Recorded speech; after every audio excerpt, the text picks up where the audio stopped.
yeah, we're trying to push forward. But we also know that unfortunately we have a speaker by the name of McCarthy right now. We know that he controls what actually makes it to the floor. And so as you were talking about just a minute ago with Melissa talking about redistricting and the fact that we have eroded voting rights ultimately, and I say those that have been in charge have eroded away at our voting rights. We know that we don't have the protections that we need under the Voting Rights Act that has allowed rogue states such as Tennessee, such as Texas, to really draw and cheat themselves into power. And so, unfortunately, we don't have the power that we need because we didn't have the legislation that we need. And so, really, right now, it feels like a chicken and the egg, but I personally believe in the resilience of the people, specifically the young people. The young people are rising up in record numbers. We saw it in Wisconsin. And so I absolutely believe that the Republicans have not learned their lesson. They were supposed to have a red wave that turned into a red dribble. And that's simply because they absolutely have decided that they are only going after certain voters.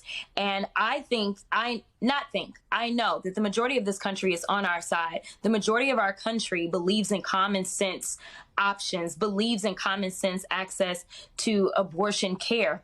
And so I think that they are really putting themselves in a bad situation, even though they cheated to get the seats that they currently have. I absolutely believe that they are going to feel the wrath of the people soon enough. The generational piece is so important. A little later in the show, we're going to be talking to two young people from Tennessee about the work that they're doing there. I got to ask you, though, before I let you go, your governor, Texas Governor Greg Abbott, yesterday, he said he's seeking the pardon of an Uber driver who was convicted last week of murder in the July 2020 death of a man at a Black Lives Matter protest in Austin. There has not been a request by the parole board to do that at this time. Your thoughts? Just talk me through this. There are no thoughts. I mean, Alicia, this is what we're dealing with in this country. This is why you ended up having a Black Lives Matter protest in the first place. This is why Black people have to say that Black Lives Matter, because for whatever reason, there seemingly is a different set of rules that applies. Seemingly, the Republicans do not believe in being hard on crime when it comes to certain folk, right? Seemingly, they only want to be hard on crime when they are poor, when they are Black, when they are brown. But when you look at a Donald Trump, they're like, listen, he doesn't even need to go into jail, right? Like Donald Trump didn't even get a real perp walk, right? We know that there are so many crimes that are being committed by the one percenters, committed by those that are political figures.